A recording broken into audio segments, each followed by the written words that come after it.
Let's talk about this now extensively. Energy editor, New Telegraph newspaper, is here with us, Adiola Yusuf. Thank you for joining us. Good morning. Good morning. Good morning. Nice to see you. Yeah. Right. How much of a breakthrough are we going to see now in the challenges besetting this crucial oil and gas sector with this innovation? Okay. First of all, I won't be part of people that will call it innovation because it's something that has been on everywhere, and spectacularly, it's happening exactly 60 years after Nigeria has begun crude production and exports. So, but we have it for the first time in the country. It shows that even if it's belated, it shows that we are still doing something, and it's a plus to this government. It is something that is exciting because Nigeria has a number of problems, especially in this oil and gas sector. And you know the importance of that sector, the corruption, and you know, a whole lot of things that are going wrong in the sector would need a number of, it has happened for quite a number of years. So, but I believe it will start with a step. This is a very good step in a very good direction. Talking about what this will you know, Nigeria is going to benefit from this. You know, Nigeria is an oil-producing nation. Our budget, you know, is benchmarked on oil, and we expect to fund the budget about 85% through proceeds from oil. So, if we are not able to plug the holes in that sector, you will see that the budget will just be running budget deficits. So, now that the government is coming. Actually, the minister, I was there when he told people at the Nigerian International Petroleum Summit that they have actually started the tracking of crude, vessels that are conveying crude into the country or that are taking crude away from the country. But he said that this will be extended to vessels that will, you know, be taking petroleum products from other countries into Nigeria. You know, Nigeria, is a funny scenario. We export crude and we import finished products. So it's a very, very funny scenario. But that they are doing this shows that at least we can start from somewhere. So before the government announced that is doing that in collaboration with the Economic and Financial Crime Commission, there are a number of litigation between the federal government and international companies over under declaration of crude cargoes. The one that came to mind is in 2016, federal government accused Shell of crude theft and it demanded $406 million from Shell. That was a disagreement over theft. The second one is the government took Egypt and Total to court year before the last, and government was accusing them of under-declaring crude worth $635 million. You know, because it's a court case, those ones will come up with their defense team to say this is not right. But there has been a lot of bickering. With this on board now, the Minister of State for Petroleum Resources call it forensic analysis. And because you understand, so it's going to solve a lot of problems. Yeah, but before now, the OPEC countries, apart from Nigeria and a few others, Saudi Arabia and the Arab countries who are leaders in oil production have had this, you know, technology a long time ago. In fact, there was a video that went viral at a time when the Minister of Petroleum in Saudi Arabia took cameras into the hub where the oil is monitored. Every drop of oil from Saudi Arabia in any part of the world is monitored, is tagged. You know what quantity, you know where it is going, you know who is who is being handed over to, and how much is gotten from there, who has paid, who has not paid, and all of that. So, like you said earlier on, it's not an innovation per se at this level. But why did it take Nigeria so long to want to imbibe or to want to adopt this right now, after so much has gone down where Nigeria couldn't, in fact, all Nigerian leaders knew what the problem was? Okay. Before I answer that question, this is another shocker. In most of the leaders in oil production, I'm talking of the countries that produce oil, what they call wellhead, like a tap through which you know, the crude oil comes out, are metered. But I want to shock you that in Nigeria, over 1,000 oil wells in the country, none is metered. So oil just comes out. So no, what they did, what they have been doing is that they meter at various other points. Okay. You understand? They meter at the pipeline point. They meter at the export point. You understand? But between that one coming out from the ground and that point, a lot would have happened. Or could have happened. Corruption leaves it open. That is it. But the point is, because as a journalist, I've been covering this industry for a long time. I've taken a lot of government officials up on this. You understand? But the point is that it is something that is done elsewhere. In other countries, they read that our wellheads are not metered. They look at us as a country that is not serious. You understand? So that is to talk about that first. Then the second thing about the question that you ask, that why has government not been doing this all this, or whereas other countries have been doing it, it behoves on government to explain it, but it still boils down to what we have been talking about since the beginning of Nigerian nationhood: corruption. So you think it's deliberate to have that system so that some persons can benefit? Nigeria is a member of oil producing and exporting country, OPEC. And we have other members of that organization. They call it cabal in the West. We have other members. They meet quarterly. You know what your colleagues are doing in their countries. Why will you? What explanation will you want to give for you not doing the same? Especially when oftentimes you have litigation, you have bickering, you have disagreement between you and oil producers, international oil companies that are producing under declaration or over declaration of crude. So it's simple. Every one of us knows the amount we have in our bank accounts. Every one of us knows. Let's take it to every one of us want to know the watt of electricity you are using. Everyone is demanding for metering. Everyone wants to know. So why will a country like this will not want to know the volume? The sector is crucial as the oil and gas. But you know, you've already talked about corruption and how this process now hopefully correct all the ills in the system, hence the involvement of the EFCC. From the what you have on ground, what do you know, how much progress has this partnership, this EFCC government thing now done so far since this program started? Okay, if I want to use the words of the Honorable Minister of State for Petroleum Resources at Nigeria International Summit 2 weeks ago, he said they started that forensic analysis last month. That will mean that it started December. Okay, and he said they have been able to discover a lot of, he used the word run around by some vessels. He said they saw a vessel, because what this means is that when they track with the minister's phone, you could see a vessel that is coming. You just track the Nigerian territories. Any vessel that is coming into Nigerian territory, you discover immediately it gets into Nigerian waters. So you could see where it goes, you could see the volume, you could see the weight while it's entering Nigeria. You could see the weight, you could see. So he said they saw a vessel that moved from one point to lift maybe 1 million barrel and move to another point.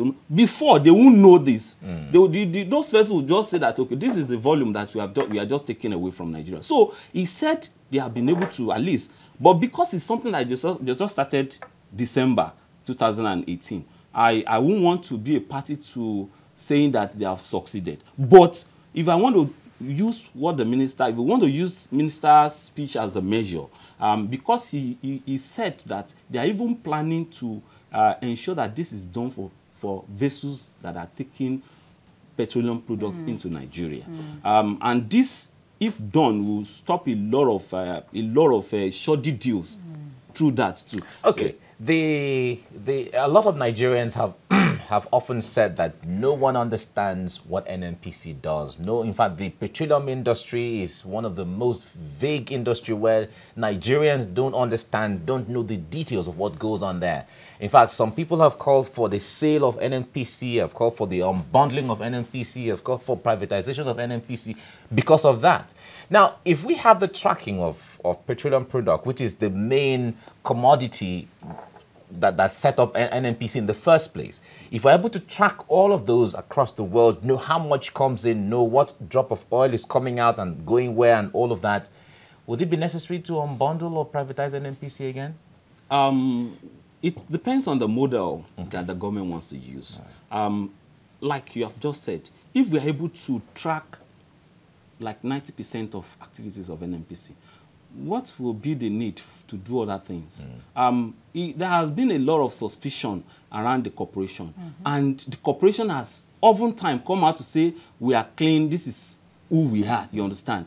So, but the truth of the matter is that if you are able to, it's just like the scenario of the yam and the goats, you understand? When you take yam far away from the goat, there won't be need for you to accuse the goat of eating the yam, you understand? So what the government is doing, though is belated, what the government is doing is going to have a whole lot of positive effects on the industry, and that is going to dovetail into progress for the country. What we need to do is to now keep talking about this, keep monitoring the level of success of this. And if there will be any way that we think, we can term as loopholes, we talk about it, we shout about it, and I think if the government listens, and it's going to be something that will be better for all of us. They are doing it in Saudi Arabia. They are doing it they are doing it for gas in Qatar. They are doing it in the United States. They're doing it, so why not in Nigeria? Even in Russia. So they're doing it in Russia. That's not a member of OPEC. So they're doing it in Russia. So is it difficult for you to know that, okay, this is what is living? And let me shock you again. This crude oil that we're talking about is something that will finish one day.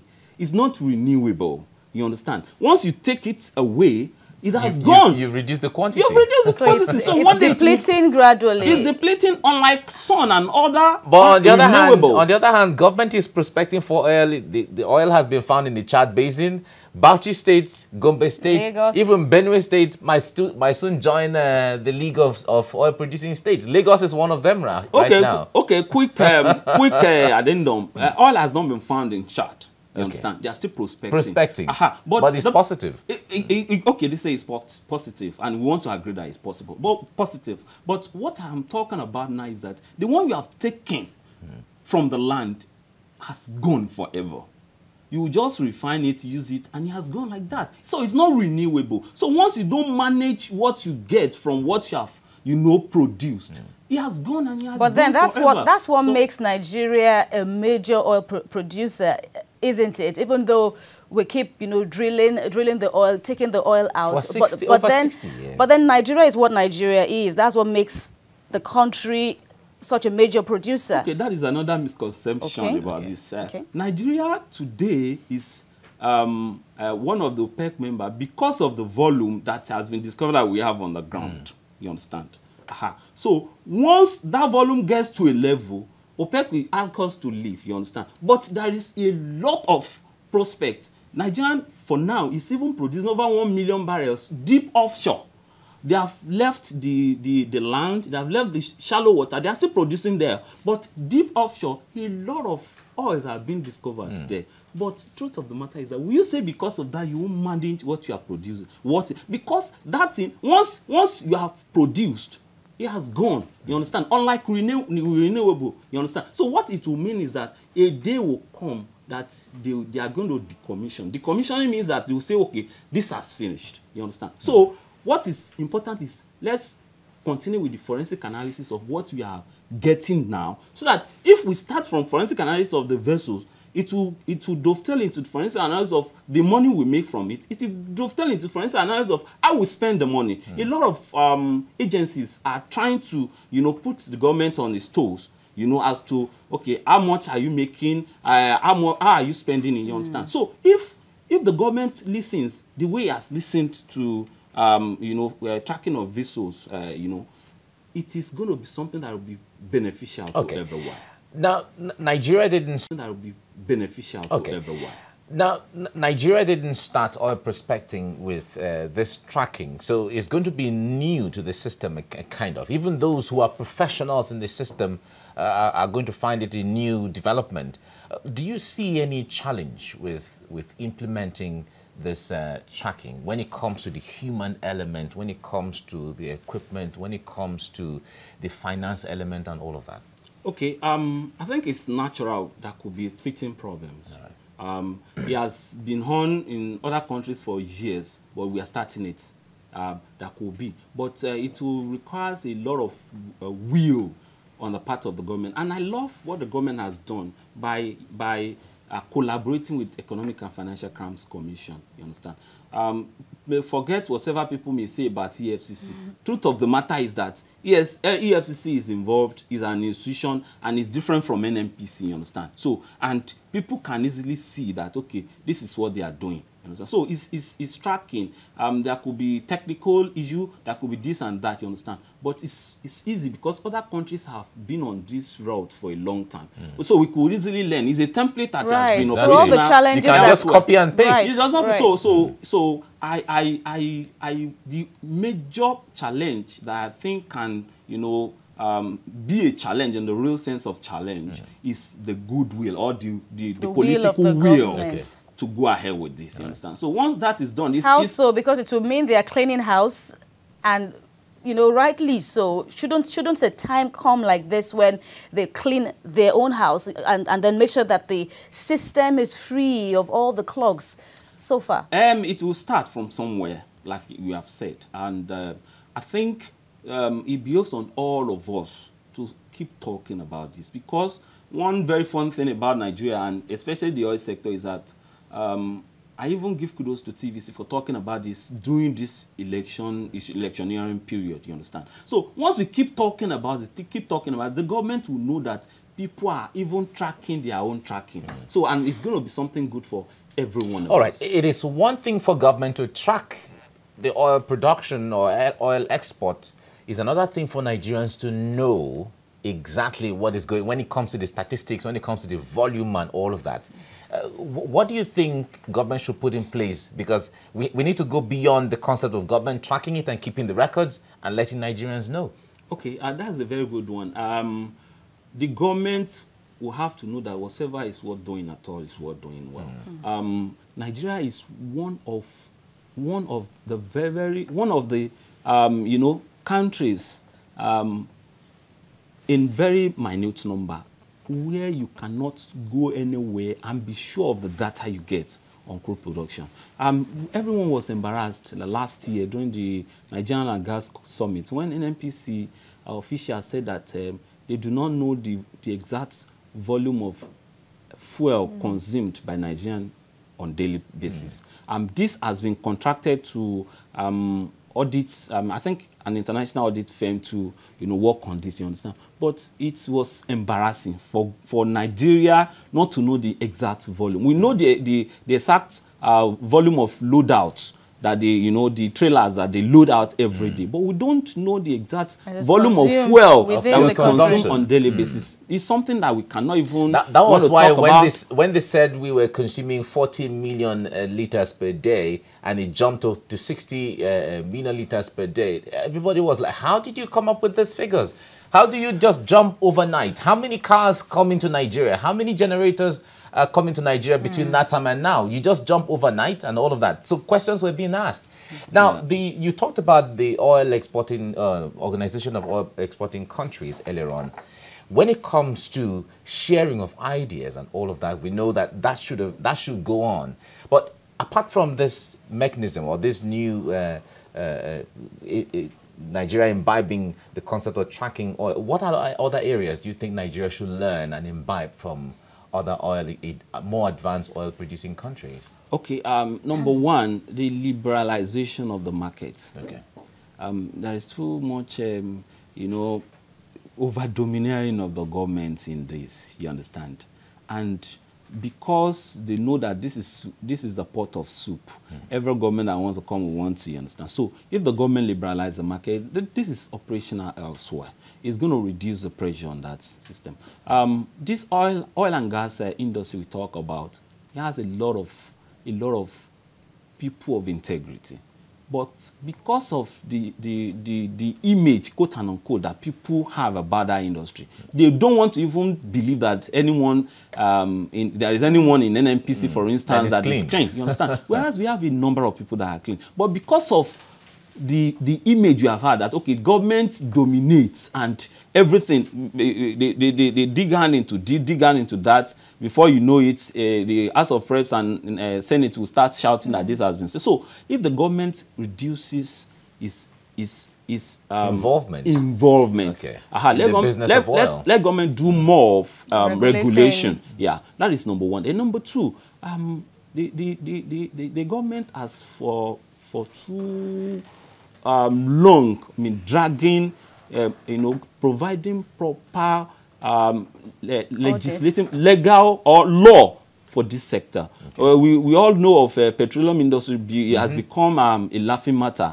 because PIB. Oh yes, we go at this point to go a step further. We go, forward. We go two steps backward on it. Up to now, we do not have a bill in that regard. You understand? The last time the National Assembly passed the bill, they sent it to the President. President reviews to sign it. You understand? So this has been on and on. So we need a legal framework for that sector. That's number two.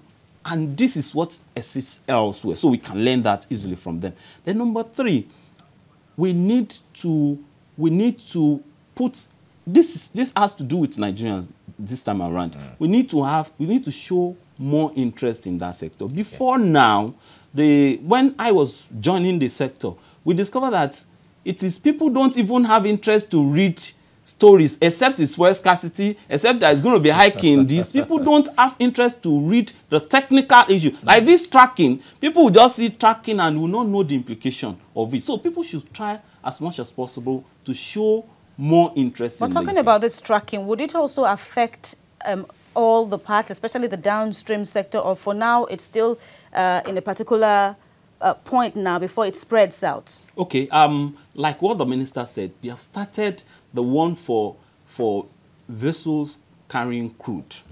So that one has to do with the upstream, you understand? So he said they will extend it to the vessels carrying fuel, petroleum product. That one is downstream. So once it's successful in this aspect, I think that the natural thing to do is to extend it into more and more, to get more and more space. So at the end of the day, we have an industry that is properly tracked. Okay. And people can easily go to a site and, okay, we want to know, it's not difficult, it shouldn't be difficult. We want to know the number of, the volume of crude we imported in the country. Just Google, you should see it. There. So it should be there, it's not difficult. Okay. So once that is done, I see a better nation. I see a more transparent system. I see a more transparent system. All right. Adeola Yusuf, Energy Editor, The New Telegraph. Thank you very much for coming on the program. Thank you so very much. Thank you so much. Yeah, right.